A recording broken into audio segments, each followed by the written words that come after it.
Una de las cosas que hay que tener cuidado es que son objetos. Entonces yo puedo tener B con un objeto que es un reshape, o sea, un cambio de forma de A, otro C que es un reshape igual, y yo podría imprimir A y B para ver los cambios que hice. Este tiene 6 elementos y este tiene 3 por 2. Y yo podría imprimir B, imprimir un espacio en blanco, y decir que B11 sea 100. Imprimo B. O sea, modifico el vector de B. Entonces tengo B, que es esto de 3 por 2. Y después, acá, el elemento 1, 1, que hay que acordarse se numeran de 0. Así que este es el 0, 1, 0, 1, 1. Es este. Y este fue el que cambió. O sea, esta es la fila 0, esta es la fila 1. De la fila 1, este es el elemento 0 y este es el elemento 1, 1 entonces. Y este es el que va a cambiar. O sea, yo puse 1, 1, pero si uno bien piensa como en Fortran, habría cambiado este. Pero estos se cuentan de 0. Es diferente a Fortran. Ahora, fíjese qué pasa, y esto es llamativo, cuando imprimo A. Bueno, el elemento este está cambiado. O sea, A, que es el vector original que yo hice un reshape para convertirlo en B, si modifique un elemento en B, se modifica el que va en A. Eso pasa porque los objetos no se reasignan a menos que yo los copie. Si yo pongo algo asignado a otro objeto, ese algo se convierte en otro nombre del mismo objeto. El objeto no cambia en memoria, todo apunta a la misma zona de memoria. O sea que B de 1, 1 y A de 3 guardan el mismo valor porque apuntan al mismo valor en memoria. No es que está dos veces en la computadora, está una sola con dos nombres diferentes. O se llama B11 o se llama AD3. Pero la memoria usada es la misma. Ahora, si yo pregunto con esta pregunta rara que puede hacer Python, ¿B es A? No, porque tienen distintas formas. Esto es falso. Ahora, si yo quiero copiar, lo que puedo hacer es A reshape y después poner la función copia de objeto. Esto copia un objeto entero a C. Entonces, por ejemplo, yo copio y ahora tengo el objeto A y el objeto C, que es un reshape 2×3 de A, pero copiado. Si los imprimo, obviamente son iguales porque uno es copia del otro, salvo por el reshape. Que fíjense que acá lo hice al revés, no lo hice de 3×2 como antes, sino que lo hice de 2×3. Ahora, si yo pongo C00 igual a 8888, C00 cuál va a ser de la lista de la estructura 0, el elemento 0 que es el 1, entonces si imprimo A y C, fíjense que, perdón, no imprimí, ahí lo voy a correr, que en C cambió, pero en A no. ¿Por qué? Porque son distintos objetos en la memoria. Yo también puedo, con comandos propios de NumPy, hacer un vector de números al azar con el comando NumPy random y un subcomando, una subfunción, un submétodo sería, que es rand de 5, que eso me es una distribución uniforme de números al azar entre 0 y 1. Esto me va a crear un vector de 5 elementos que se va a guardar acá. Pero también tengo otros generadores de números al azar que no son uniformes. Por ejemplo, este que se llama normal. Lo que me crea son números al azar con una forma de campana de Gauss. O sea, en el centro va a haber números con mucha más probabilidad de salir que los bordes. Y se llama random, pero n. N viene de función normal probablemente. Y yo puedo imprimir un vector, imprimir el otro. Fíjense que los llamé diferentes acá. Y también puedo hacer una campana de Gauss, pero en dos dimensiones, al convertir una matriz. Entonces tengo una distribución de números al azar, pero en XY, en dos dimensiones. Y la puedo imprimir. O sea, si imprimo esto, tengo números al azar con distribución uniforme, todos tienen la misma probabilidad de salir. Números al azar con distribución gaussiana tienen más probabilidad de salir los más cercanos a 0. Y esto es una cantidad de números al azar con distribución gaussiana. O sea, tienen distribución gaussiana en este sentido y tienen distribución gaussiana también en cada sentido de cada columna. O sea, es una distribución gaussiana en 2 dimensiones. Lo cual está bastante bueno. Y se tienen que acordar también de que si yo, vamos a editar esta línea, que la dejé a propósito así, ¿por qué la dejé en modo Markdown, que es de comentario? La voy a poner en código para poder correrla. Que si yo pongo una función del sistema con el signo de pregunta, tengo un help rápido a mano para contarme de qué trata. Entonces me dice, esto retorna un conjunto con distribución estándar normal, que es la distribución gaussiana escrito en inglés. Entonces esto de acá me da un help. Vamos a dejarlo comentado porque si no probablemente moleste la persona que quiera correr esto. Porque el help es muy largo. También yo puedo, por ejemplo, tener esta, hacer A como una range de 10, o sea, de 0 a 9, y podría imprimir del primero, del 1, elemento 1, hasta el elemento 8, cada 3. O sea, este es el elemento 0, este sería el primero, o sea que el 1 va. Este no, el 4 va porque es cada 3. Este no, el 7 va. Pero el 8 ya es el final.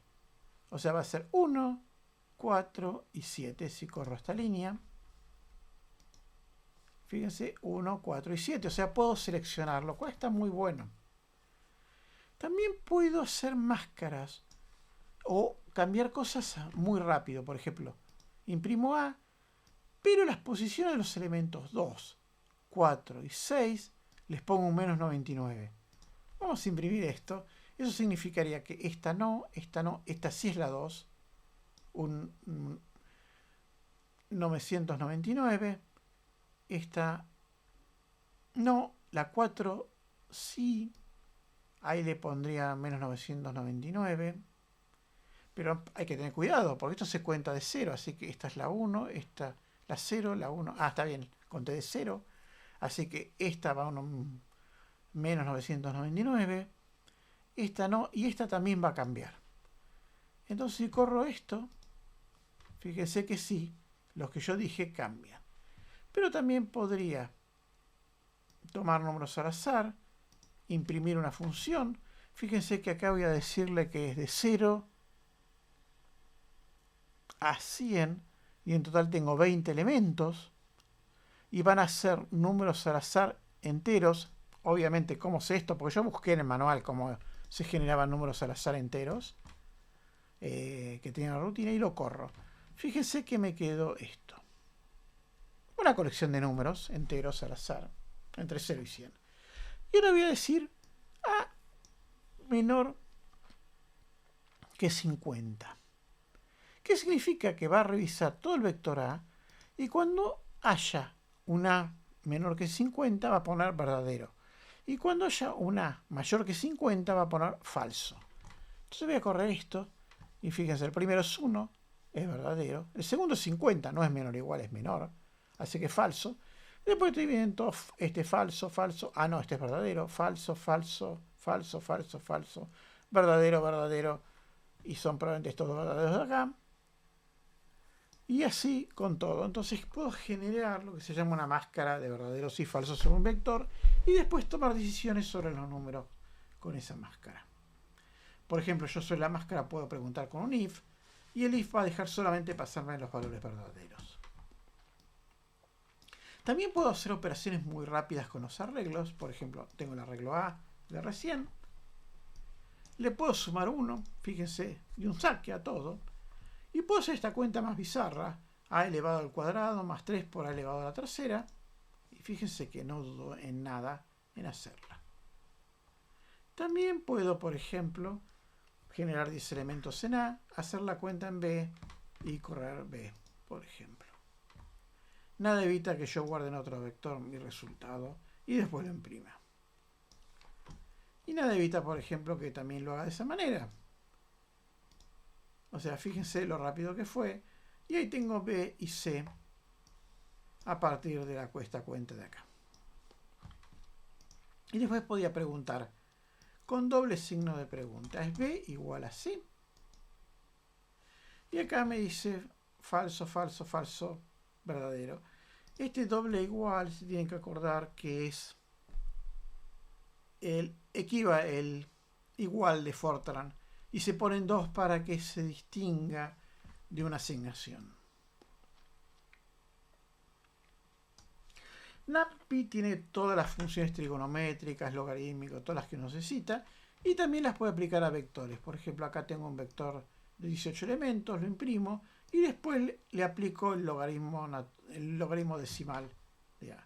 Fíjense que acá tengo el logaritmo aplicado y fíjense que también tengo una queja porque el primer valor me da menos infinito, o sea, es un valor no determinado. Pero fíjense que el Python no murió, siempre le dejó menos infinito. De ahí en adelante, cualquier operación que yo haga con el vector va a haber números, salvo las operaciones que se hagan con este elemento donde va a haber algún tipo de infinito que en algún caso se va a poder arrastrar durante todo el cálculo sin que éste muera. Y en otros momentos podría tener algún problemita con él, pero el sistema me va a ir avisando de esta situación.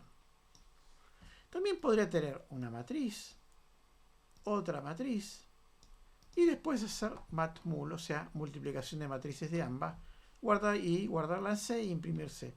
Fíjense lo rápido y fácil que fue multiplicar dos matrices. También puedo multiplicar una matriz por un vector de la misma manera. Y lo puedo hacer en cualquier dirección. Si A es mi matriz, puedo multiplicar A por B o B por A si los tamaños coinciden. Y podríamos hacerlo más salvaje, por ejemplo. Genero un vector de 1.000.000 de elementos y después genero le hago un reshape a una matriz de 1000 por 1000. Hago otra matriz, un vector B como A, o sea, de 1.000.000 de elementos, imprimo A. Vamos a hacer eso. O sea, fíjense que acá cuando imprimí, acá me muestra el principio y me pone el final. ¿Por qué? Porque eran muchos elementos. Lo mismo me lo hizo en esta dirección. O sea, esta es una forma que se imprime en estos notebooks, en estos cuadernos, cuando lo que uno va a imprimir excede el tamaño. Por supuesto, si yo quisiera ver todo esto, tengo que usar otra cosa, no el print común. O tengo que salvarlo en un archivo e ir a mirar el archivo, que es lo más probable que yo haría. Pero nada evita de que yo multiplique A por B. Al multiplicar A por B, esto va a tardar un montón. Y fíjense el resultado.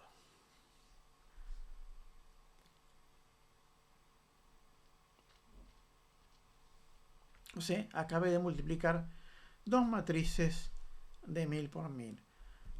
La parte interesante fue de que le hice con operaciones de números enteros, por eso fue tan rápido. Pero me ahorré hacer el programa, por ejemplo, en Fortran, que podría hacer eso. De la misma manera, puedo generar una matriz A muy grande de 4000 por 4000 números al azar, imprimirla y después generar un número al azar entre 4000 y 1. Perdón, de 4000 elementos y una sola dimensión, multiplicarlo por 20 y restarle 10, y después resolver el sistema de ecuaciones que armo con esta matriz y este vector de términos independientes, con este comando que es de NumPy, pero de la parte de álgebra lineal que me resuelve un sistema de ecuaciones. Si hago eso, fíjense lo rápido que me resuelve el sistema de ecuaciones, y estos son los resultados. Bueno, resumen rápido de lo que vimos. NumPy es muy bueno, pero hay que pensar en términos de matrices. O sea, yo acá proceso matrices, vectores, o sea, algún tipo de arreglo. Esa es la historia. Si yo tengo un problema en el cual lo puedo escribir con álgebra vectorial, me recontra conviene usar NumPy. Si no puedo escribir en álgebra vectorial, puede que NumPy no sea la mejor solución, pero casi no hay cosas que uno no puede imprimir como álgebra vectorial. Entonces tengo que pensar siempre en términos de arreglos. Otra de las ventajas que tiene NumPy es que hay paquetes en paralelo donde se lo ha paralelizado para el hardware para que se hagan más rápido los cálculos en paralelo, con lo cual uno puede hacer testeos en NumPy y después cambiar a un paquete parecido que utiliza arreglos de NumPy y uno puede trabajar muy rápido. De acá uno puede sacar que hay muchísimos comandos en NumPy. No hay manera de aprenderse todos, tampoco sería útil sentarse a aprender todos los comandos de NumPy, pero sí uno puede ir aprendiendo los más usados y no tratar de aprender todos, sino una cantidad importante de comandos que puede usar, o cada vez que necesite usar algo de matrices, tengo que sacar ¿cuál es el máximo elemento de esta matriz y dónde está? Bueno, voy y busco el comando de NumPy que me dice eso. Y otra de las cosas que hay que tener cuidado que NumPy lo siguen modificando, es algo dinámico, se está trabajando hoy en NumPy, y alguna cosa que yo pueda haber hecho hace unos meses, hoy quizá que ya quedó obsoleta y fue modificada por otra mejor, después que los programadores de NumPy decidieron que esa forma de hacerlo no era la correcta.